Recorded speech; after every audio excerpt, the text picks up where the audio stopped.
In my early days as a teenager, I was very introvert. I very rarely would speak to anybody, and this has given me a chance to really open up a lot and go out and talk to people that perhaps I wouldn't have spoken to before. Just like saying, hey, I'd like to talk to you, right? Welcome to the series in which I, Jason Verney, filmmaker, video artist and writer, introduce to you interesting individuals from the world of filmmaking. In this first episode, we talk to David Found, a long-term documentary maker, reporter, photographer, lecturer, teacher, and all-round good guy with an interest in good causes. Camera 2 rolling. 3, 2. Jason, hi. Yeah, hi. Nice to meet you. Nice to meet you too. We've spoken a bit before, sort of on a call. It's really good to finally get to meet you and know a bit more about yourself, because you seem to have lots of different heads. You basically are a news reporter, cameraman, videographer, lecturer, and one or two other things, I think. I've worked on radio quite a lot, DJ'd, Yep. 105, 95.5, 107, pretty much the English language stations in Bangkok, and been living out here now for, this is my 34th year, having come over in the late 80s. There you go. Okay, well, so we just say 35 years just to make it easy. Absolutely. I even know I had that trouble just having visited Thailand for 14, 15 years. I just say 15. But first of all, we're in Benjasari Park, which is a small park in the centre of Bangkok. Yeah. It's kind of the little sister of Benjakitti Park, which is just over that way. Now, I've got some questions for you, because there's so many aspects of your life that interest me, and hopefully those people listening. Right. And I wanted to start with your first time in Asia, but in particular filming in Asia, because I know that you came to Asia, I think it was India first. Yeah, absolutely. But at some point you were immersed in the filming side and the news reporting side. Yes. So when did that all tie together? Well, back in the 80s, I worked in Norwich in newspapers and basically press photography. Okay. And we always had part of that was TV news, so always had some sort of video recording device, a camera, so some description. Usually beta cameras or big heavy duty TV cameras of those days. And then I just thought, well, let's just dump all that heavy equipment and move into some lighter equipment, because I want to travel a lot more. It's not so easy with a beta camera unless you've got a team of, a team with your crew. So I then got back. I'd sort of been traversing between both stills and TV and video, but mainly started to shift more towards TV style video production. So it was a bit of it wasn't really a transitional phase, it was more of an adaptation of bringing into my life which things would not only be a pleasure for me to be able to produce and shoot, but obviously generate an income. Still photography admittedly gave me a good income through the 80s. Yep. Press photography, sports, and working with peripherals and various other newspapers and whatever else and agencies in England. But I then sort of caught a plane to, like as if the plane was just passing by, and I jumped on it. I actually got on a plane to Bombay. Yeah. One plane, there's about three. It's like the buses, right? They come at three at the same time. So I got a plane to Bombay in mid '88. Right. Okay. And landed in Bombay. Much to my astonishment, it was just like my eyes, having been like a very well protected kid in the UK and always, living in sort of a relatively decent lifestyle. And then landing in Bombay in 1988 was like the most bizarre thing I could ever think of doing. I mean, you land in India from having no knowledge of really India itself as a country, and it's absolutely mind-blowing. Yeah. And one of the most fascinating bus rides for me, not from Norwich to the outskirts of Norwich, but from the Bombay, from the airport in Bombay into the city of Bombay, just like puts life in perspective. It's like you just jump into the deep end of everything about life, and you see the poverty, the extreme contrast of poverty and everything else. It was just, for me, I mean, England, you don't see that, right? Yeah. You don't really see the poverty. Not as much. Yeah, of course there are beggars and people on the streets of England, but and I'm not going to say, well, England's a wonderful country and doesn't have any poverty. It's a positive poverty, but because of the weather conditions, you don't see it on the streets. Yeah. People live on the streets in Asia because it's hot. Yeah. But in England, they're all hidden away in hostels or wherever else. Southeast Asia, especially. Absolutely. So, just that ride from the airport to the centre of Bombay, then I just I was just randomly going to places. It was just like I didn't have any real focus. It's like I'm going to go to India, and Bombay's like the best place to go to because it's the cheapest flight. Because if you cross the other side to Calcutta, it's a lot more expensive. So I thought we'll fly to Bombay, and it's a cheap flight, and then I'll just cross the whole country. Yeah. And it was, I had a mate. I had a mate with me who was like sort of tagged on, and but I just felt like this is the place I really want to be a loner, and just really get into the depths of Asia. I feel that, yeah. No, quite a question. Well, I feel like if you can handle India, I've been there twice. Not that many places, especially compared to you. But I feel like if you can handle India as an Asian country, you can handle any other Asian country to a degree. I get that totally. And over the years of living here, I've had a lot of people have come to me and said, well, I've travelled Asia. I've been all over Asia. I said, well, okay, have you actually ever travelled India? Because what encompasses Asia and puts it all in perspective is India, because the diversity, the texture, and the life, the difficulties of people living in India exceeds anything on this planet. I've never been to South America, so I wouldn't really know. But based on what I've studied and learned, I don't think it's anywhere near India. Yeah. Obviously, South American countries, even African countries. I've never been to Africa, so I can't compare India to Africa. Yeah. But all I can say is that in terms of the perspective I had on Asia, as a Brit who'd never been anywhere, I'd only been to France like once in my whole life to do a shoot for a twinning celebration ceremony in Dunkirk. Yeah. This was in the early 70s. Wow.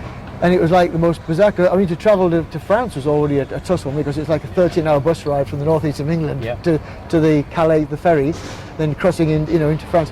But to fly into Bombay on a one-way ticket was pretty bizarre. Like, why would you get a one-way ticket to anywhere? Yeah. There's a song out there called One Way Ticket. I know that. I'm not going to sing it. But back then there were a few backpackers even back then. I mean, going to India. Did you see many? I know in Thailand later on there was, but in India, did you kind of come across many? Yes, I did. It wasn't as prevalent. You didn't see as many. Because I didn't stay on the sort of backpacker routes. Yeah. I didn't go into Goa where everybody said go to Goa, because it's like coming to like Khao San Road or to around the area where most of the backpackers come to Thailand. So that I had no intention of really getting to know other foreigners, other backpackers. I was a backpacker. A backpacker intrinsically is somebody with a backpack on the back and traveling, right? Yeah. But I thought I wanted to really learn this country from a very raw perspective. And I jumped in the deep end. There's no question about that. I was very naive, but I managed to get myself way around it, the length and breadth of India. I bought in Bombay. I did a bit of research on train tickets. I wanted to go to Delhi and up into the Kashmir, up into the mountains. Yeah. And I went to the local train station in Bombay and I said, well, what sort of tickets do you have available? They said, we have one called an Indrail, internal rail system. Obviously, we built the systems, I think, in India. We were instrumental in building the systems in India, but it's a pretty good system. Yeah. But I got this train ticket. It cost me $75, and it gave you, like, if there weren't second class sleepers, you had first class transport on the trains. And I'll tell you what, it was a most amazing way to travel the length and breadth of India, because the train network is so diverse, so extreme, that you can pretty much get on a train and go anywhere. Yeah. It's absolutely phenomenal. So I got this ticket. I stayed in Bombay and I was doing a bit of photography around Bombay and getting to know the locals and things like that. And it was like the sights and sounds of Bombay, just like, it was just overwhelming. Yeah, it's all the senses and the vibrancy. Oh, that's absolutely. When I've been there. One thing that really shocked me, whether it's true or not, I can't verify this, but I went down a back street in Bombay, and this is not a criticism of Indians. I went on the back street of Bombay, and it looked like what had happened was there'd been a partial collapse of a building, and whether or not this is true or not, but I was told it was true, that some people had still been trapped in this rubble of this building, and the smell was just like, the smell from this building was just so overwhelming. It's like, do you know the smell of like dead bodies? So it's carcasses. Perhaps, carcasses. if Whether it was people, I don't. But somebody said that a building had collapsed, which I could physically see. Nobody could rescue. But nobody had rescued, or there was some people trapped in there, or I don't know. But the smell was so overwhelming that it was like, this is really bad. But from that point, it's like, I sort of met with some of the worst experiences in just that small period of time, and then traveling the rest of India was like, it was an open book for me. Yeah. In fact, in 1988, the Indians were just introducing computer booking systems, which was incredible, because everyone was sat at these desks like typing into the computers, how to the train information. Oh, wow. Pretty bizarre. 88. 88, wow, yeah. wow. 88, yeah. So when you said about backpacking, were you also a different kind of backpacker in the fact that you had film equipment in your bag? I didn't have any no film. I had a couple of cameras, stills camera. I had no film equipment in those days, and my intention was to film life as a stills life, and just capture life in stills. Right. And I thought, well, it would be too cumbersome, because really to have a decent quality camera, a TV camera in those days would have been very prohibitive. Would have been pretty difficult. So I thought, well, let me cover India from a stills perspective, and then I started sending my stuff off to various agencies, I won't mention the agency, but sending stuff off, and my stuff started to get used in various places. I thought, well, this is cool, and I was getting to know people. And I think the other thing was that I think the stills camera gave me access to places that perhaps I couldn't have got if I had a fairly big system. Yeah. The stills camera was more subtle, less in your face. They even say that these days, and we both know as being videographers, filmmakers, that if you're filming something, I work with fiction as well as factual stuff sometimes, but when you're working with fiction, if you put a boom mic somewhere, straight away you're suspicious. But if you've just got a handheld camera and you're using it as a video camera or stills, it's not necessarily in question. So India was obviously amazing, I can tell that. Yeah. And it is amazing.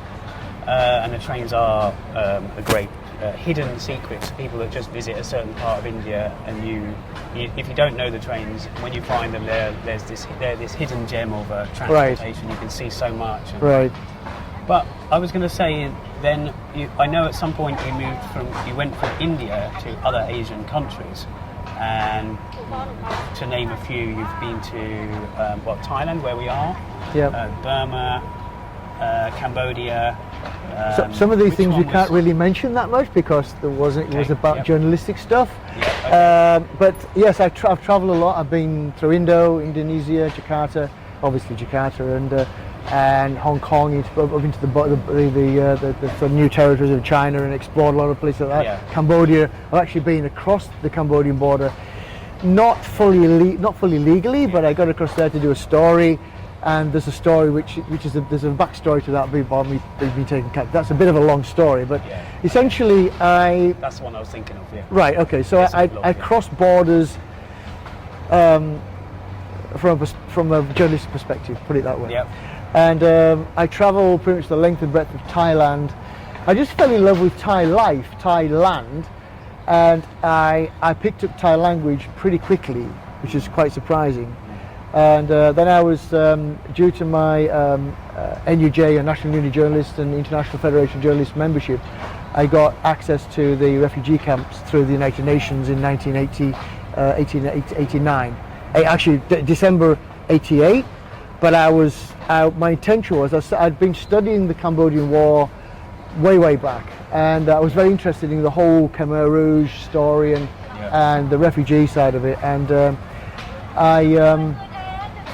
I decided to really cover it from the refugee perspective. Well, leading on from that, I've got some other questions here. So obviously we have parallels in our filmmaking. Perhaps I focus on Korea, you focus on Thailand, but you also focus on other things. And I know from your YouTube channel, which is not your typical YouTube channel in the fact that the content on there is really, really good, first of all. No offence to other YouTubers. But it's also very varied. You recently, just to pick one particular thing... Ad hoc, basically, pretty messy. Yeah, it's very random, to say the least. Yeah. It's not sporadic, maybe, but right. You've done so much from covering the recent thing with the monks and the arms service, which is a really good video. It's like 10 minutes, set to music. And where was that again? Where actually does that take place? Well, that's actually the largest temple called Watamagai or Dhammakaya, Buddhist temple, probably about 35 kilometers from here or something. Okay. 30 odd kilometers from here, I would say. It's very well renowned, very well known, enormous complex. And it's a fascinating place to be. I'm totally atheist, but you can't deny the incredible complexity of this whole temple. So yeah, I basically I'm a reporter, news reporter as well, and covering stories. I get invited there quite a lot, actually, quite honest. To the temple. Yeah, to the temple. They want me to ordain, I think, but I'm never going to. But it's just fascinating because they love me to go in there. I don't cause them any problems, and I'm very respectful of their facilities and the whole place there. So I go in there and I film the texture, the colours, the incredible. It's just an incredibly peaceful place to be, and I love filming there. Absolutely love filming there. Fascinating. You've also got videos relating to certain demographics in Thailand. You've got videos, for example, the Russians video. There was also some stuff about Thai massages, really good, authentic Thai massages, where he actually teaches you. Is it you that doing that teaches you words you can use? Yes. Having a massage, so if something hurts too much. Yes. So this is what I mean about it being so varied. You can't really put it into one. I've been invited to present quite a lot of things. I've actually acted quite a lot in Thailand. I got just a bit of a backstory. When I was taken captive in Cambodia, across the border by the Heng Samrin troops in 1990, I got a bit famous. I got on TV, invited to do a lot of TV stuff, but singing and whatever else. But the story about the massage parlours, the sort of more authentic massage parlours, that was a series where I was the presenter for that, and I was teaching Thai and basically translating that and showing you that if you're having a massage and the masseuse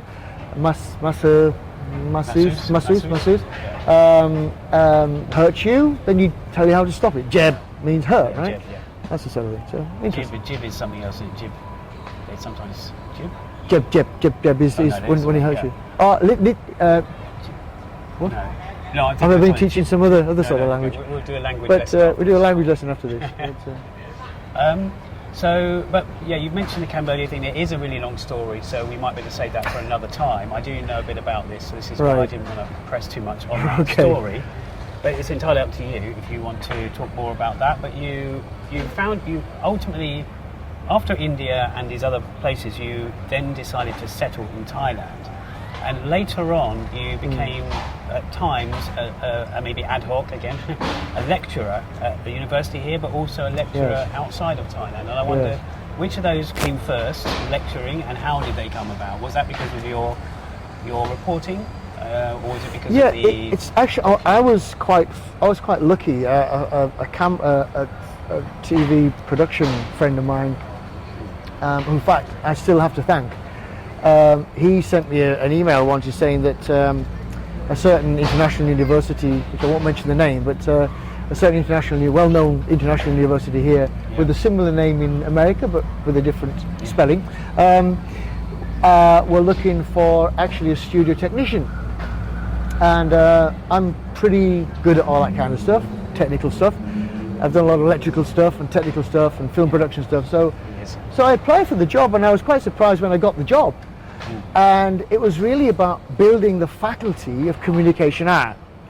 because they didn't really have anything set up at this particular university. So I went in there and they said, well, what about lecturing for us? I said, yeah, cool. I said, I'm as an adjunct lecturer initially, adjunct, so I was part-time. So when I started to teach at the university, they said, can you work full-time? So I said, well, so I jumped at the chance. I said, well, they said, what sort of money and everything else, so we won't talk about that. But it was for me, because my passion for image creation is such a passion, I thought, well, what's better than having people extol that and really show the people what my passion is, right? And really pervade that. And I really embraced that so well, because I thought, well, teaching maybe is pretty a cool thing to do.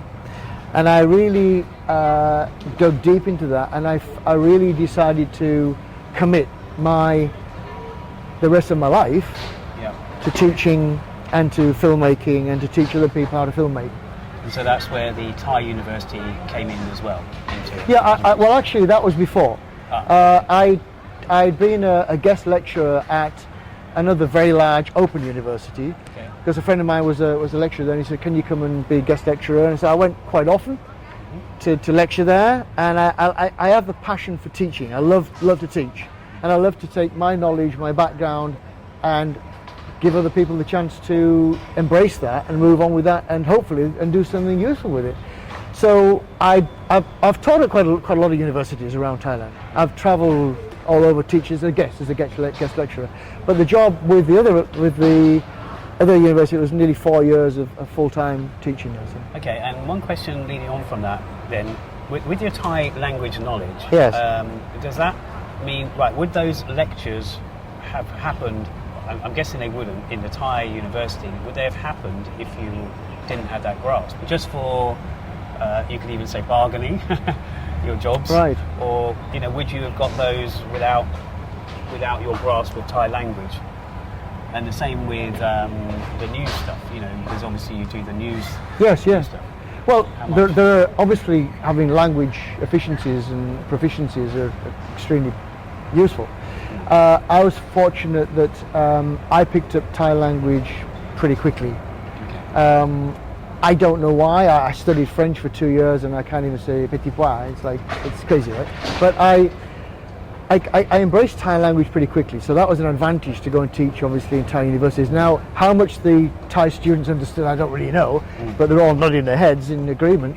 So maybe they did, maybe they didn't. But the lecturers that were a party to that, they said, yeah, your language is certainly good enough to be able to teach. So, and obviously it's got better over the years. But the main university I worked for full time, it was English teaching, and bilingual. Ironic, yeah. Bilingual. Okay, because obviously, well, again, it's obvious. It's not obvious to other people, but if you watch some of these videos, you'll see that they heavily revolve around Thai, or they're spoken in Thai.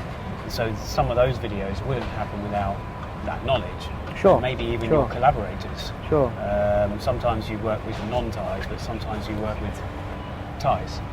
Well, the majority of my working life here has had to have a substantial level of proficiency in Thai language, and that really has forced me to, well, not only because I wanted to earn money, but also because I just enjoy the challenge of learning Thai and learning a language which I felt I need to embrace this, because I'd pretty much dedicated my life to being here, and unless you know in-depth linguistics and knowledge of the language, you don't really enjoy the life.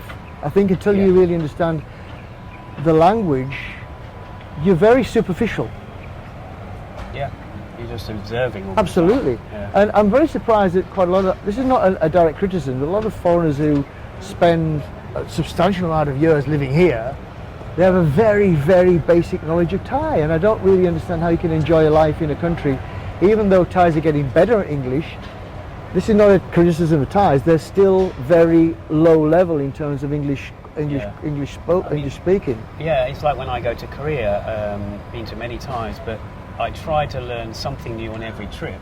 So if I was living there, I would try to learn a new word every week. Like here, I would try to learn a word or a phrase. Right. Easier said than done, but yeah, it is interesting how that comes into play. I was going to say, because we're touching on your film making stuff, because that's what initially we were going to discuss, but you've got so many other heads with regards to, I don't mean he's a big head, you know, it's news reporting, lecturing, and collaborating, singing as well, but that's another thing. And I just wondered, when you do all these documenting and being a videographer, what's your sort of the pleasure you get out of all of it? What's the biggest pleasure? Is it setting up the cameras? Is it the knowing, it's the knowledge of knowing how everything works, the sound, or is it collaborating with someone and making sure you get the perfect image, or what is it that gets you out to do that? Because obviously sometimes it can be. Well, I do know that you do like to bring your cameras with you. You like to capture stuff whenever you can. But there must be something about on a particular job. Is there something that spurs you on? Is it the collaboration process, or is it your technical skills in general? There must be, or is it the final project, sort of the final vision? Well, everything obviously coincides. The passion for film making equipment has always been a crazy passion, because I've spent a lot of money on camera gear over the years. But I enjoy the challenge of particularly news reporting, getting into awkward, difficult situations. I enjoy the challenge of getting in the deep end sometimes, and I have been in some difficult situations. So, but when I get a news assignment, I very rarely look at it and say, well, this is not really what I want to do. Pretty much everything I do is interesting for me. Whether it's just recently covering the story on the most recent access that China has given to, well, not China's now, because of the regulations for COVID, the opening up of Thailand to allow, opening up China to allow their residents to travel overseas. And then I covered the first flight into Thailand from China just a couple of days ago. So that was the first flight from China in the last couple of years.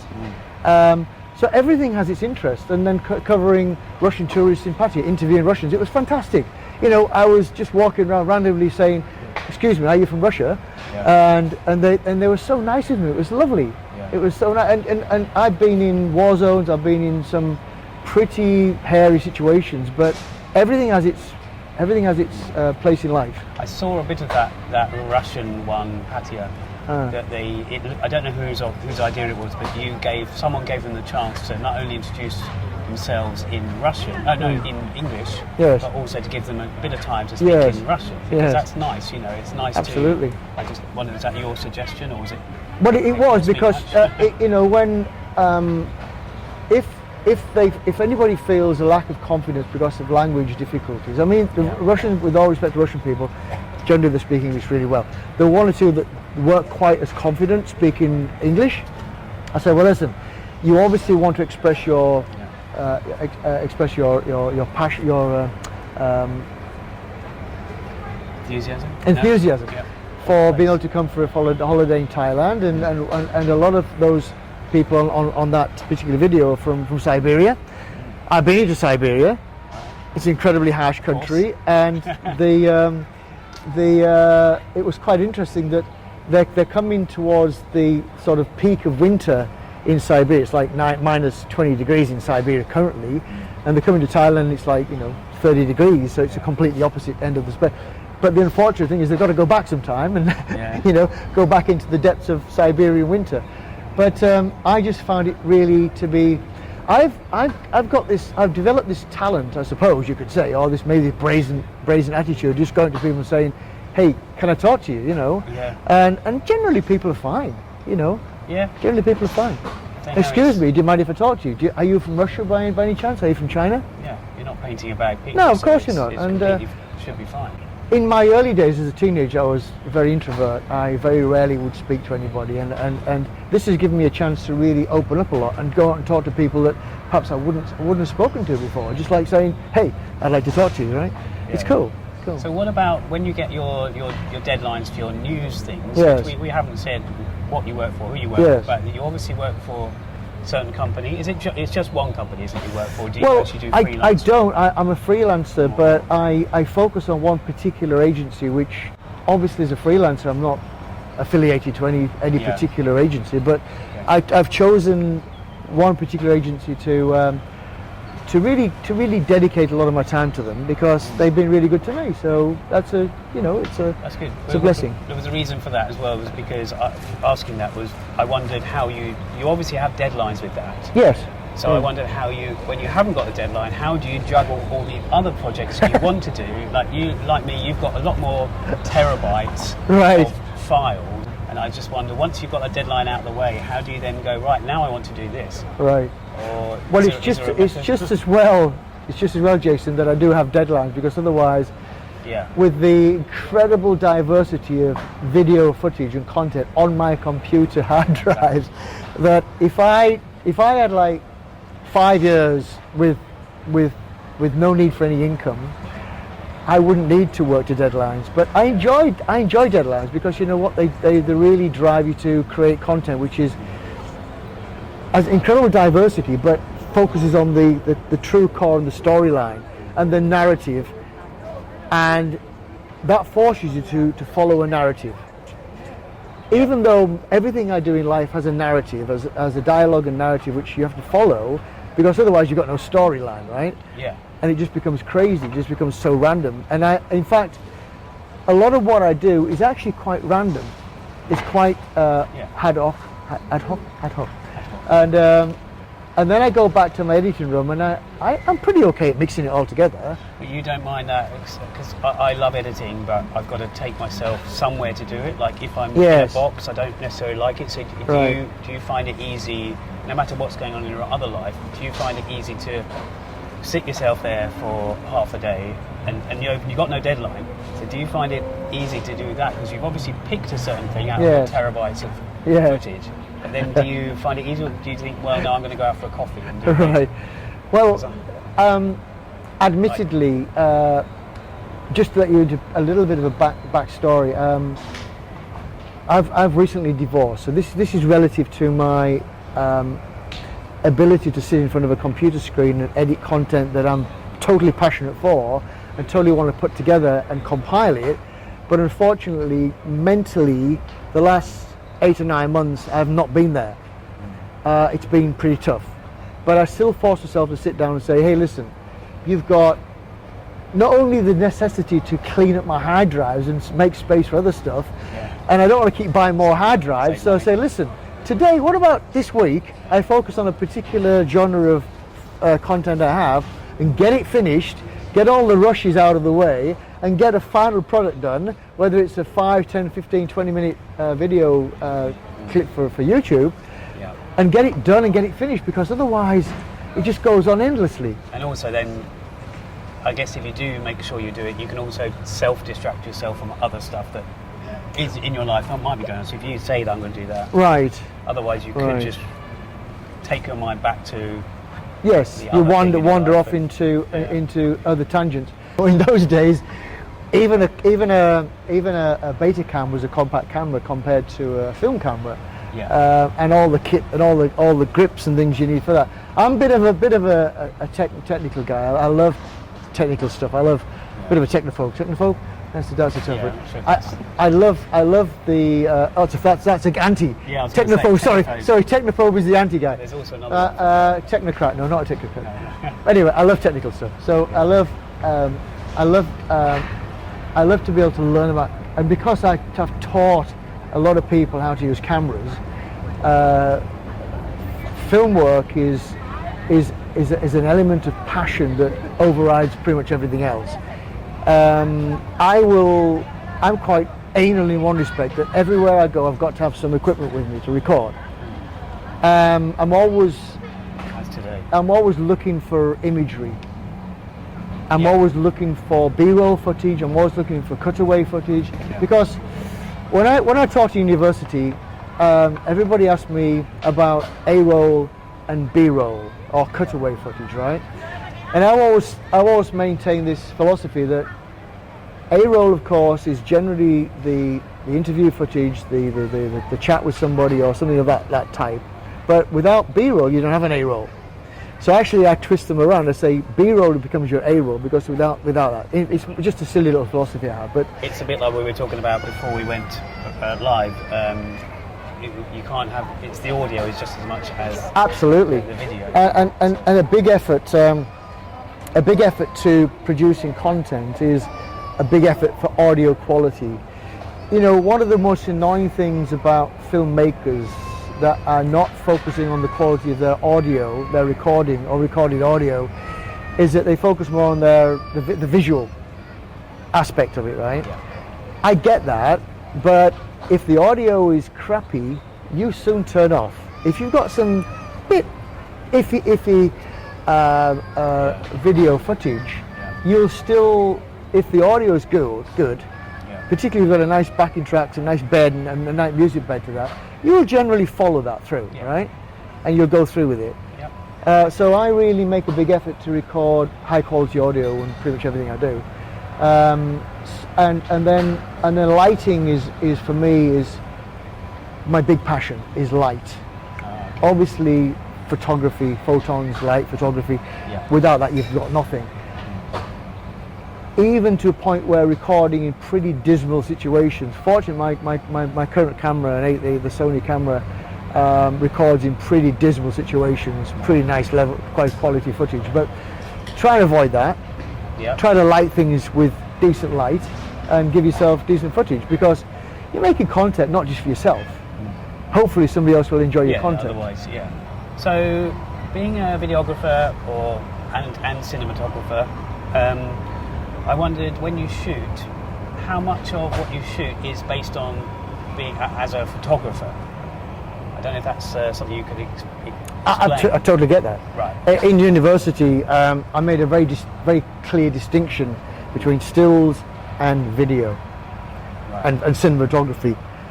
Stills, of course, everything is based on image creation in a camera, right?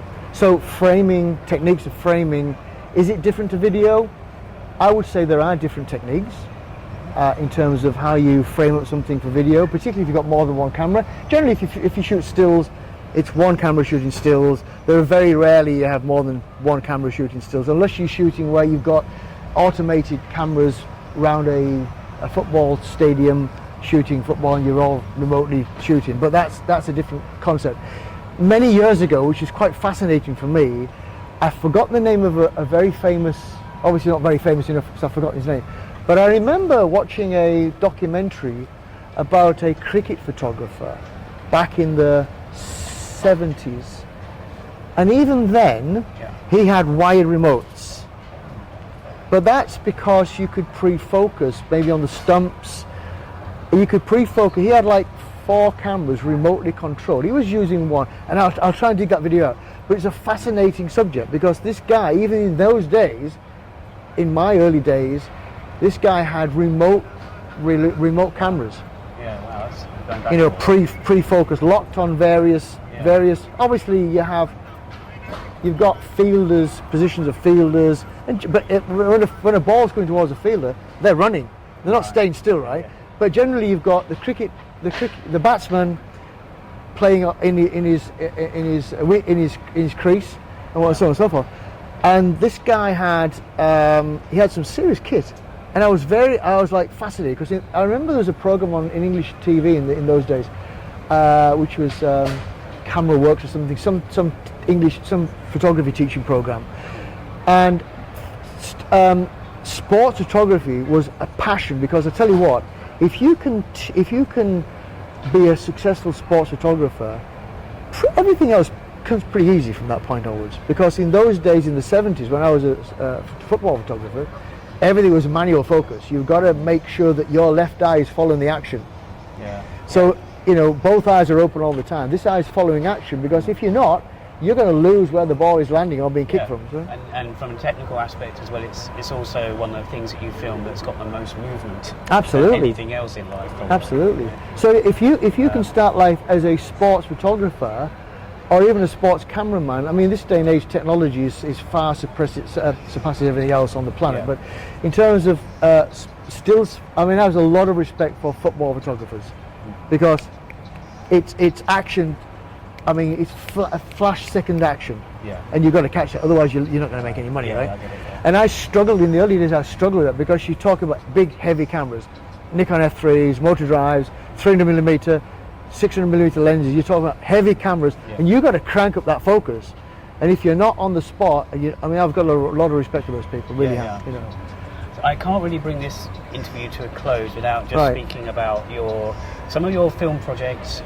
Are social issues, or what's the word that they use? Not justice, social justice. Social commentary films about certain things that are happening in the world or happening in Asia. But as well as that, you've started this other thing called Travelability. Absolutely. I just wondered if you could maybe just sum up briefly what that is. Well, I was looking for content back early in 2022. I was looking for some content, and I'd seen a program on local Thai TV about a double below amputee prosthetics. A guy called Gareth Lewis Payne, guy from London. So I did a bit of research and I found him. I got contact details, and I made contact with Gareth back in February last year, and he was quite abrupt. I can understand, because he's like a lot of media attention, a lot of programs wanted to focus on this amputee, this invalid person, disabled person, and he was a little bit off with me, which I totally understood. And I said, listen, okay, that's fine. And then I said, listen, just take my number. And he said, hey, whoa. He said, are you British? I said, yeah. He said, okay, I'll get back to you when I feel it's the right time. So 2 weeks later, he called me. He said, okay, what would you like to do? I said, I'd like to film you. I'd like to do a program on you for you to inspire other disabled, other less fortunate people. And he said, okay, let's do it. So we did a few things together. We went traveling a bit. We did a few shows, because he's a paramotor pilot, PPG pilot. Okay. He's going for his another license and things. He said, this is what I do. I like to fly. And I said, cool. So I went with him on a few of his things. We went to like the islands and stuff, and then I got to know him. And he said, listen, why don't we do a series? This is his idea, not my idea. Why don't we do a series called Travelability? The ability for disabled people to travel. And it's not something that's that well known. A lot of programs about disabled people traveling around the world, and Thailand's not particularly accustomed to providing the right sort of things for disabled people. He said, why don't we start doing that and try to not push, but try to advise various hotels and various places that it might be a good idea if they make it more convenient for disabled people. So Travelability essentially is Gareth's concept. And I was filming it with him, did the stories together, put the story together, and I think it's a really good series. Not because I shoot it, but I think it's just really pretty cool. I've seen some of it, some of one of the episodes, right? Because there's a lot of stuff that I had to look at. Well, there's certainly 7 episodes on YouTube. Travelability. But what I say is, because travelability obviously is the two words together, travel and ability. Yes. But it could be seen as the way I thought about it is it could be seen as travel and visibility to the people. Okay. Who've got the. Giving them a vision, giving them the absolutely, and inspiring. Is what it is, but inspiring. It could be also, aspiring as well. Because these things don't get the people don't notice. There's not enough attention towards it. Right, I totally get that. They get kind of blinded from society. Well, it's too easy to forget, unfortunately, forget people that are less fortunate than ourselves, and we walk around. It's common. It's just.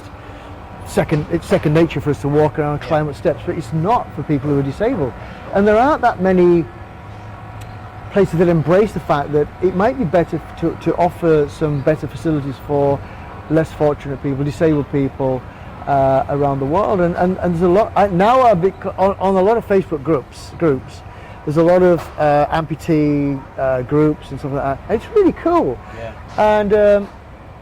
So we're trying to show them that yes, there are efforts being made by local, let's say in council organisations and local authorities where they're actually starting to say, hey, yeah, let's help out less fortunate people.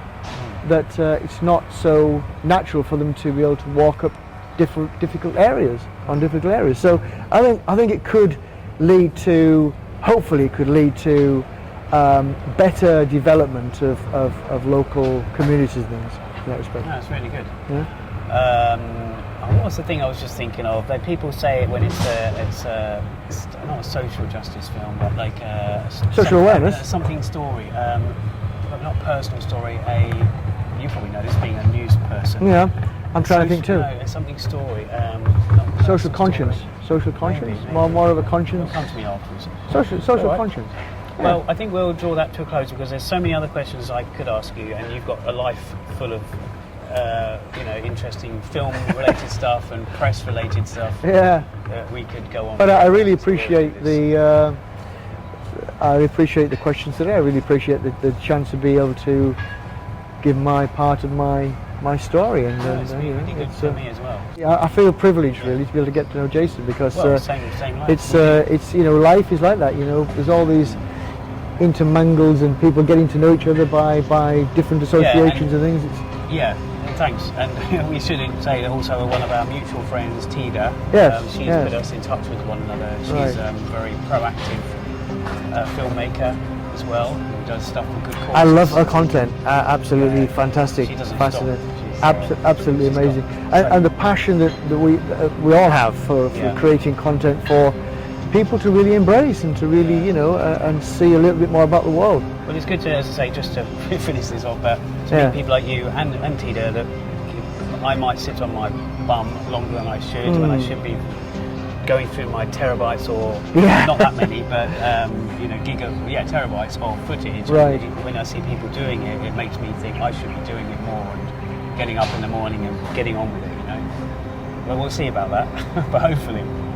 Yeah, I do. Once I start to create content, start to compile and composite and compile and put stuff together, it's okay. There's a bit of a flow rate there. Yeah, once you get into it. Absolutely. It's just that. And generally, I said we don't really have any. Obviously, everything has a narrative. Yeah. If you don't have a narrative, you really have nothing to work to. The narrative is a start to finish. Yeah. Where do you want to end up? Where do you want to start? Otherwise, you've got nothing. So I do tend to be able to compile my footage. I don't like editing other people's footage.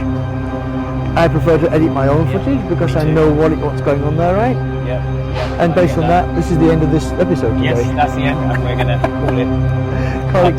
Corey, thank you for watching this today. If anybody's watching that, it's nice though. But there will be. Thank you so much. We've got audio and video.